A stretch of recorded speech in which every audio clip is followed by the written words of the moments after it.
364 lunar cycle का days जो होता है और सोलर साइकिल का जो डेज होता है वो 365 होता है. So there is a 11 days gap every month, every year. और वो जुड़ के 3 साल में it becomes nearly some round about month. तो इस वजह से ये मल मास. तो मल मास, इसको मल मास बोलते हैं क्योंकि इसमें कोई अच्छा काम नहीं कर रहे थे.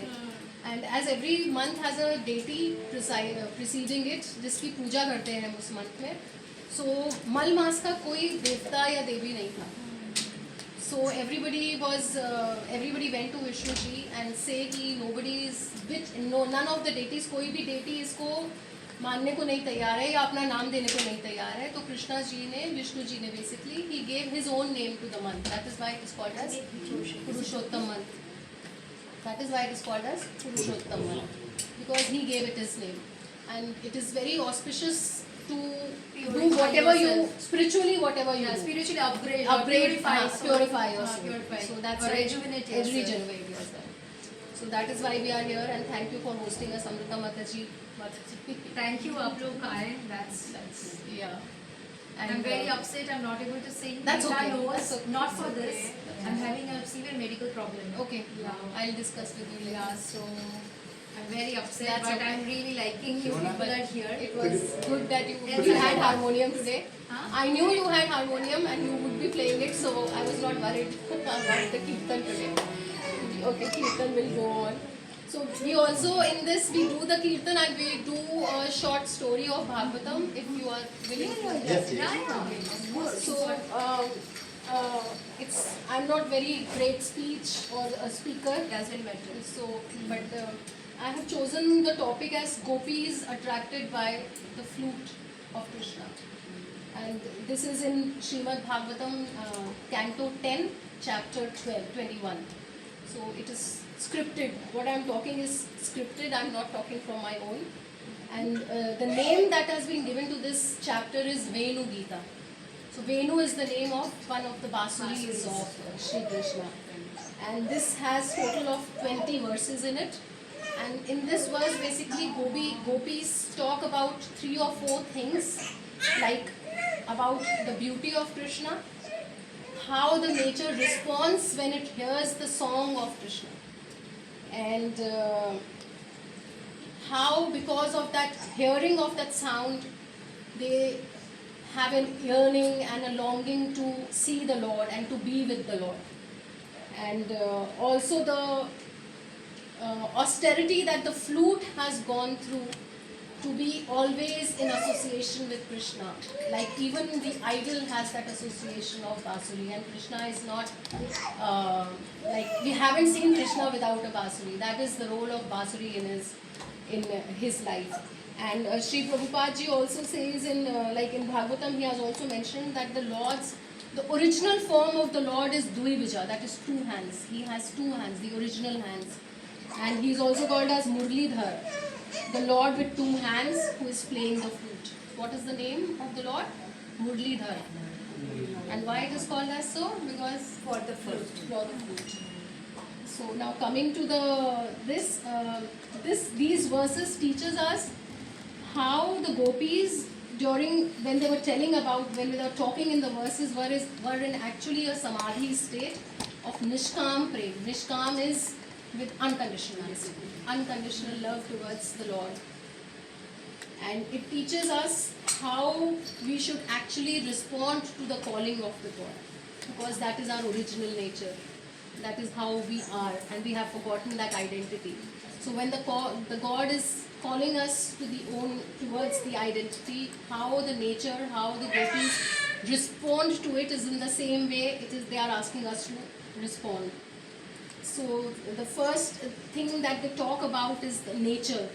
Like they tell about the rivers, they tell about the deer, the peacock, how they are responding to the flute of the Lord. And the most important lesson that we learn from this is that everybody, like cows, whether it is peacock, river, mountains, trees, sentient as well insentient beings, all respond to the nature, living and non-living. But we also have to understand that non-living things also have consciousness in them. It is not that non-living things don't have consciousness. They have consciousness within them. Non-living things should also be seen as Krishna. Does anyone know the spiritual aspect of why it's so? Why non-living things should also be respected? And why in India we don't use our legs even to push a stool or anything like that?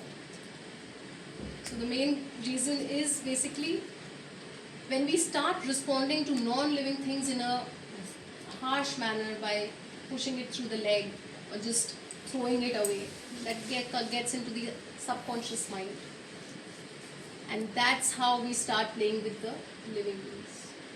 So the more we are loving to the non-living, the more we become loving to the living entities. That is the basic concept of not doing this to the non-sentient beings. Even rivers, trees, all these also have life. And equally gratitude and respect we should have for the living as well as the non-living things. And when they talk about the trees and the animals or the mountains or whatever, they tell that they give that respect and adorance to the Lord in their own swabhava. They don't change their own swabhava. जो उनका स्वभाव है, जिस तरीके के वो हैं, river flow कर रहा है, तो उसकी गति धीमी हो जाती है. It starts flowing in a more vibrated form of by tuning itself to the sound of the flute that the Lord is playing. That is being fully descriptive, very beautiful prose and poetry. We always talk about William's words, but we should actually go to our own roots of doing and studying Srimad Bhagavatam, which is prose, poetry, everything is so beautifully written in it. So they do it from their own swabhav, and there is no competition between them. Like when we go and do any kind of service to the Lord in the temples, there also we start doing competition. कि मैंने ऐसा किया है, मैंने ये बहुत अच्छा किया है, मैंने ऐसा किया है. There is no such comparison between the nature. They try to support each other. Like for example, if I tell you, if a tree is falling down, the other trees that are around it, it gives it support and it starts growing again. आप कभी भी देखोगे अगर घर पे कोई plant सूख रहा है, and if you place it among the other plants, and if God wishes, definitely, if its mercy is there, it starts growing again. So that is the support that the nature gives to each other, so that everyone grows in bhakti. That is how they are telling to do, or indirectly telling to do. There is no direct conversation of such things in the verses. And I would also like to state a verse from Bhagavad Gita which states that, where Krishna states that I am the pranava, that is the om sound, sound. And why the sound is so important in Vedic philosophy. Anyone? So the sound is important because it was the first tattva that was created. And it is only through sound, only through the vibration. The nature, the surroundings all speak through sounds. There is only vibration around us. That is why it is so very important to go in with the flute of the Lord, to get the connection with the flute of the Lord, so that we can reach that samadhi state at least. Samadhi is a very, very lower level of stage, and Golak Dham that Prabhupada ji talks about is at a higher level. So that is what it talks about. And Krishna himself says that he is everywhere. Where he says, I am the taste of water in Bhagavad Gita. That is 7.8 verse where he says, I am the taste of water, I am the pranava, and I am in all living beings. So if it states he is in all living beings, that is why we are supposed to respect each other, support each other towards the spiritual growth. Then they also describe the Lord as beautiful, enchanting, beloved of Vrindavan, compassionate, and though he is a supreme Lord, he has hidden that awe and that respect as a cowhead boy. He is a very low aspect of living where he has come, like he is a Lord, but when he comes to this cowhead boys, he plays with his friends. He does not show that awe of greatness or I am the Lord kind of a thing. The ego does not come there. So these aspects which they describe are the swabhava or the opulences, the 6 opulences of Bhagwan, which are Shri, that is beauty, Veer, that is strength, Yash, that is fame, Aishwarya, that is wealth, Vairagya, that is renunciation, and Jnana, that is knowledge. So they are describing in the verses about all these opulences of the Lord. So can you, anyone repeat? Shri, or just repeat it with me. Shri, beauty, beauty, strength, Veer, Veer, Yash, fame. Repeat. Shri, beauty, beauty, Yash, fame, Fame. strength, Veer, strength, Veer, Jnana, knowledge, Jnana, knowledge, Vairagya, renunciation, Vairagya, Aishwarya, renunciation, wealth. Aishwarya, wealth. These are the 5 opulences, 6 opulences that the Lord has. Now, why are they are trying to describe the Lord? Anyone? So that they have that deep love and aspiration towards the Lord. And gopis are by Chaitanya Mahaprabhu, they are the epitome of surrender and love and bhakti. There is nowhere mention of any other person other than gopis for that love and like the surrender that the gopis have, or the love, unconditional love that the gopis have. Even in Narad Bhakti Sutras, it is only gopis that are mentioned. No other being is mentioned there. Nobody else. Only gopis are mentioned there. Even like he also states a few things about the gopis which Chaitanya Mahaprabhu glorifies them by saying, Gopi bhartuhu pad kamlayor dasa dasanudasa.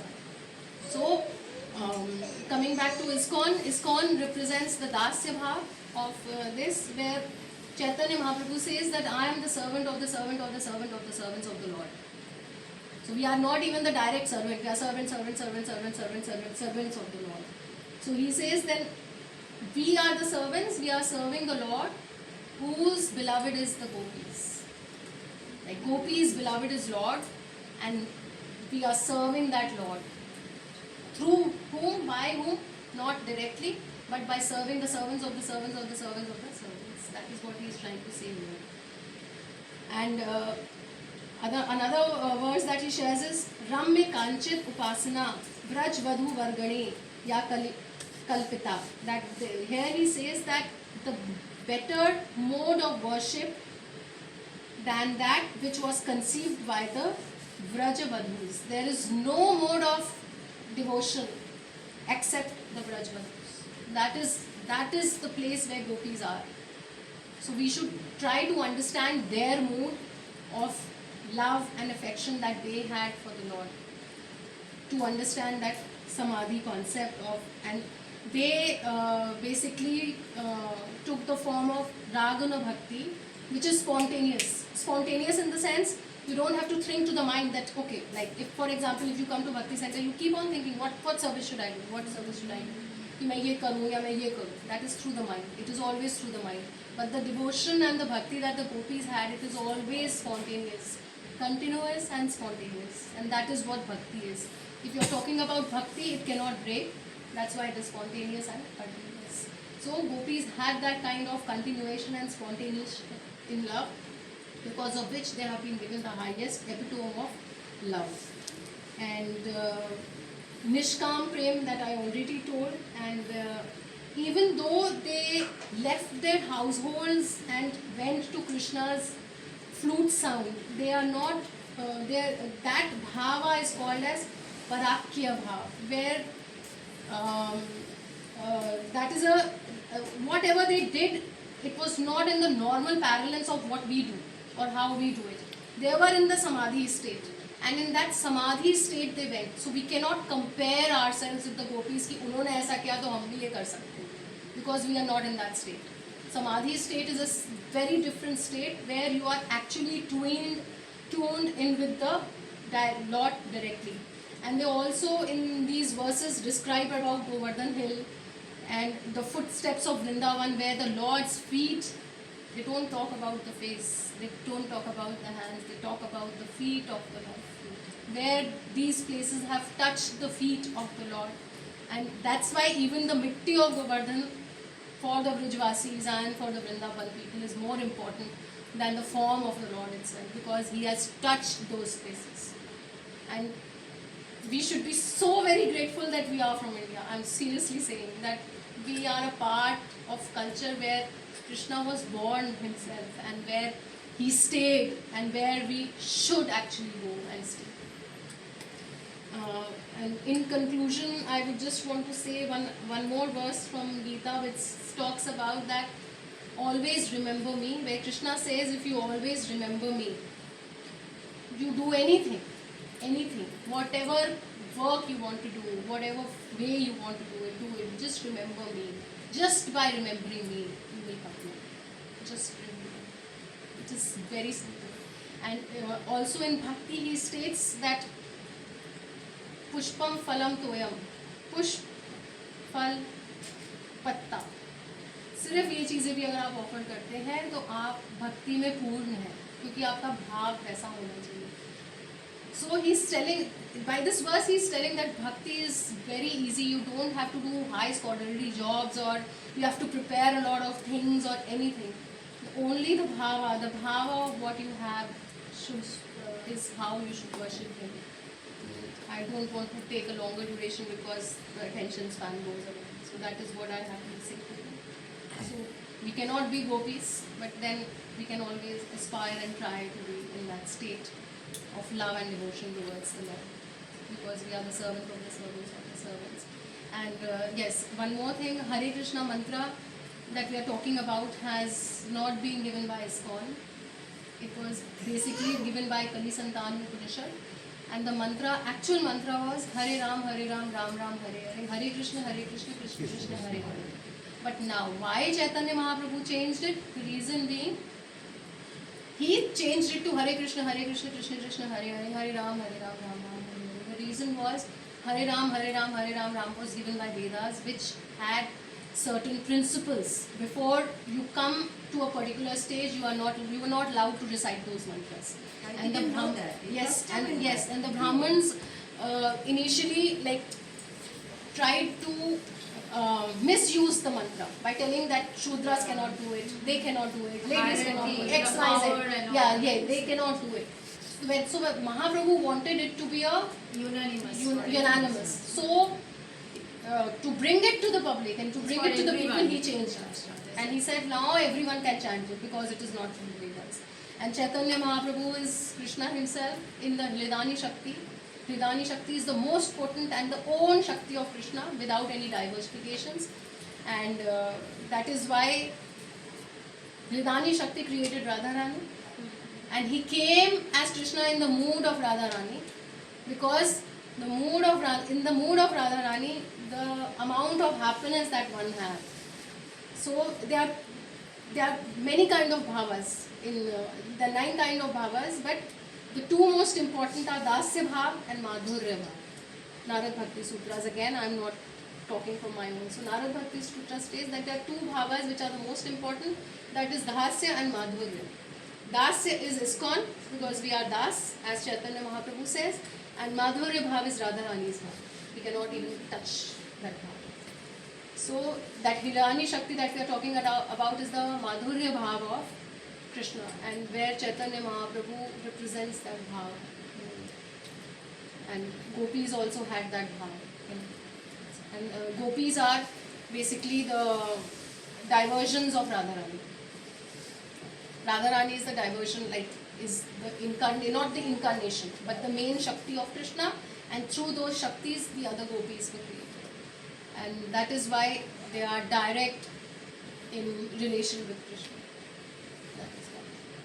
Hare Krishna. Hare Krishna.